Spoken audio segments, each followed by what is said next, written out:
Hi my swooners, I hope you're having a great month, week or day and that positivity is coming your way.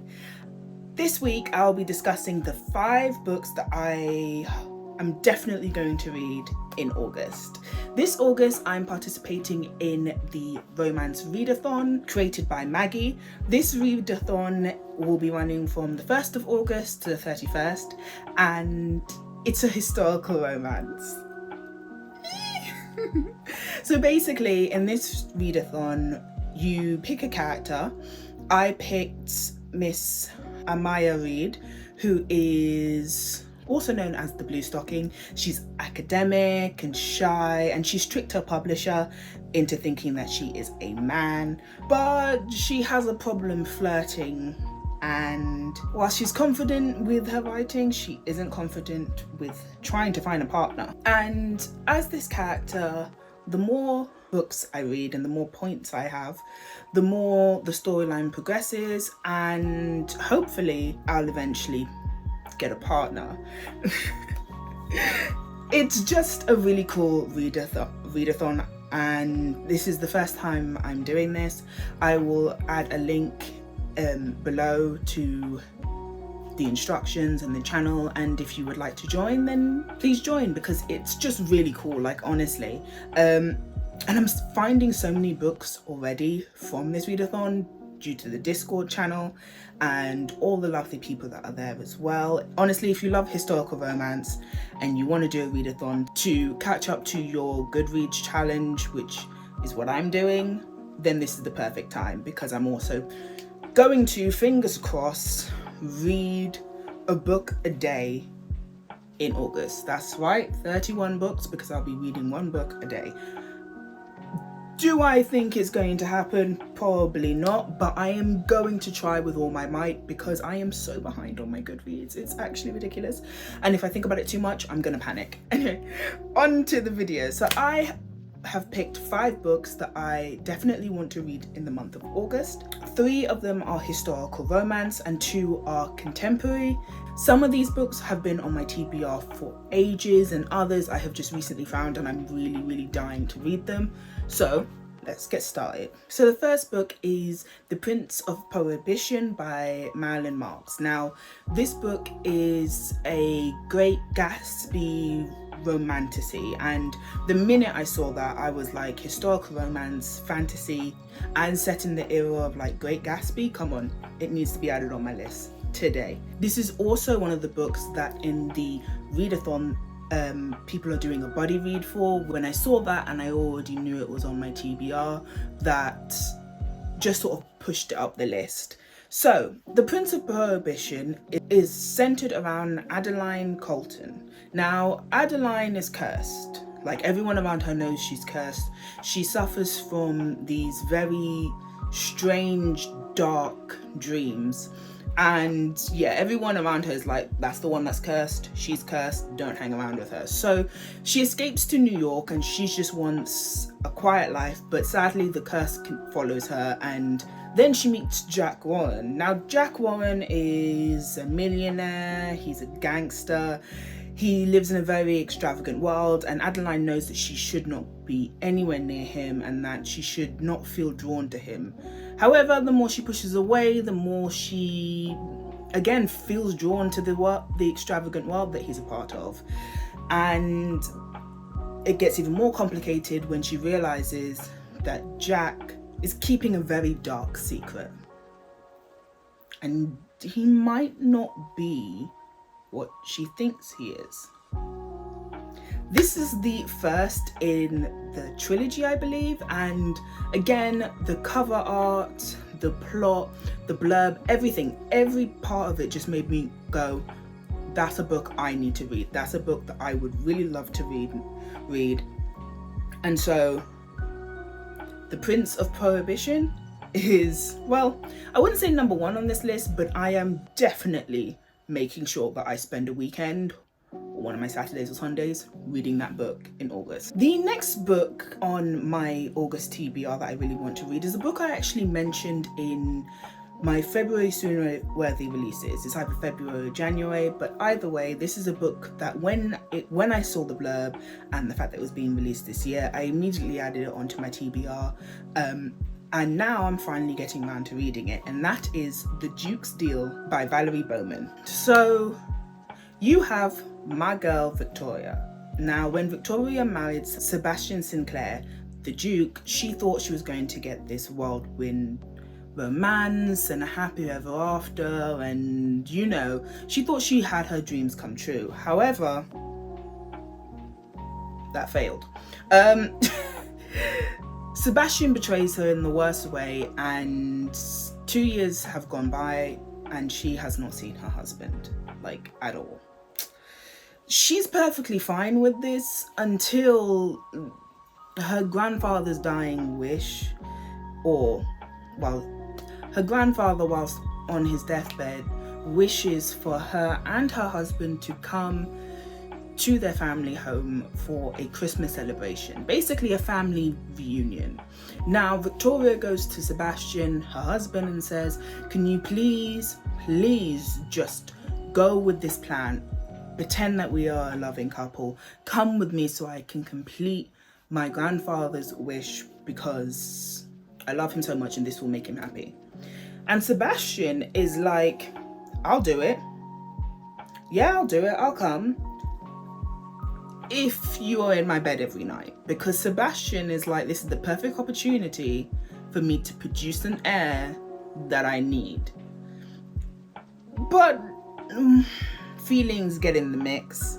And we all know sometimes a deal can turn into a lot more. It is a second chance, marriage on the rocks, historical romance. It sounded amazing when I first saw it, and I thought this is right up my alley.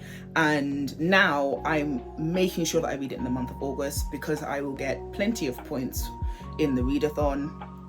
And it has been on my TBR for like 6 months, so possibly not even 6. Okay, May, June, July. Okay, 3 months. It's been on my TBR for 3 months. Okay, it's not that long, but I do want to read it because it sounds amazing. Then the next book, the final historical romance on this list, is Cinderella and the Duke by Lydia Drake. This is a book that I got in my Words and Kisses subscription. I absolutely adore this subscription, and when I saw this book, I was like, a Cinderella retelling? I love a Cinderella retelling. It's really funny because I actually don't like the Cinderella story or any of the movies except for the Brandy one. But when it comes to Cinderella retellings and historical romances, it just hits different. Like, some of my favorite historical romances has been a Cinderella retelling. So when I saw this, I was like, I have to read it. This has to be read. I am not going to ignore the cry that this is. I have to read it. So Cinderella and the Duke is about Julia Beaumont. Now, Julia Beaumont only has one night to find a partner and finally leave the house of torture that she's currently living with her cruel stepmother. Now, she goes to the ball and she expects to find a husband. She's looking, she's searching. Instead, she finds herself in a compromising position with Gregory Carter. Gregory is very happy to be a bachelor, and he will never risk putting himself in a compromising position that means that he has to marry a lady. However, when he sees Julia, he can't help but feel attracted to her, and he is like, I just have to kiss her.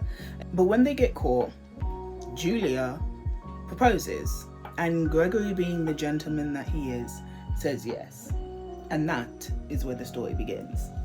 Again, this sounds really cute. It sounds like a lot of fun. I'm looking forward to reading about Julia and Gregory's romance. And I'm also interested in seeing what Julia's stepmother will do, because you know those stepmothers never stay in the background.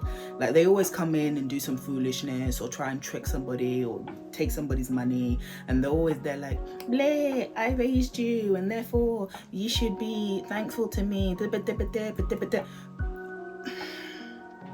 Stepmothers in the Cinderella stories are always like that, it's just common. And I love it, not gonna lie. It adds the drama that I need. So I'm looking forward to reading the Cinderella and the Duke by Lydia Drake. Then the next book that I really want to read in August is Shadows and Whispers by Casey Mills. This is a book that I actually found a couple of days ago, but once I heard the plot, I said to myself, okay, I need to read this. So this is a black romance and an arranged marriage. This is between Elias and Cress. They are engaged to be married by their families to basically build a truce. And the only thing they have in common is the love they have for their family. However, romance slowly starts to build. And from what I've seen of the reviews, it's a he falls first with a mixture of serious topics like mental health, trauma, and understanding someone who has mental health and trauma. Overall, the book sounds amazing. I saw it on Amazon. I also love the fact that Cress is a ballerina. I don't know why, but that was just something that I've been really into now, reading about like dance romances. I think it's because I read Plie and Twirl in the Air by A.H. Cunningham, and I fell in love with those books. I was like, this series is amazing. The third one is coming out, I think next year or later on this year or next year, and I'm going to be so heartbroken when the series ends because I absolutely love it. So I thought, let me give this a try. It has stellar ratings. A lot of people have been raving about it, and the moment I read the blurb, I was just like, this sounds like something I need. Sounds like a good little break between the historical romances that I will be reading. It just sounds like I'm going to end up falling in love with the characters. You know when you read a blurb and you turn around and you say, I'm gonna fall in love? That is what I was like when I read this blurb, so it's definitely on my August TBR. And finally, the book that I will definitely be reading in August is 1 Week in Paradise by Anise Starre. I've seen this book all over TikTok. I've actually seen its sequel as well all over TikTok, and so I said to myself, before I get any spoilers, before anyone spoils this book for me, I should read it. And it's fake dating, which everyone knows I love. I love fake dating. I can't get enough of it, so I think it's amazing. So let's begin. So when disgraced Bailey Clark gets an invitation to an all-inclusive couples only resort in Jamaica, she's like, bet this is a great opportunity for me to get my popularity again and be in good graces. The only problem is the fact that she is single. Yeah.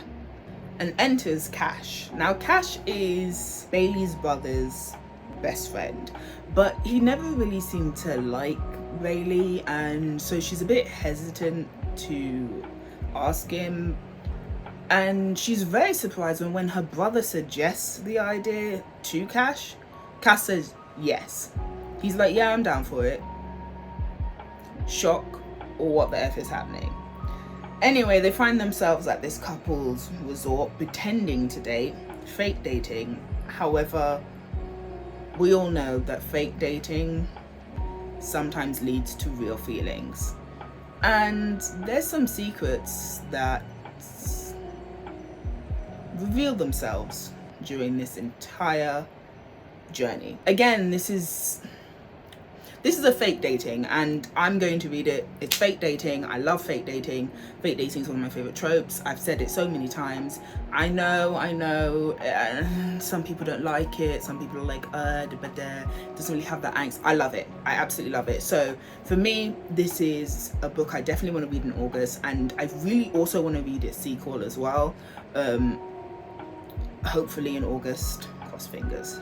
But wish me luck, because I have a feeling like this book is going to I'm either going to love it or absolutely despise it. I don't know why, I just have this feeling that I'm going to love it, or actually not despise it. It's either I'm going to love it or it's going to be meh, you know?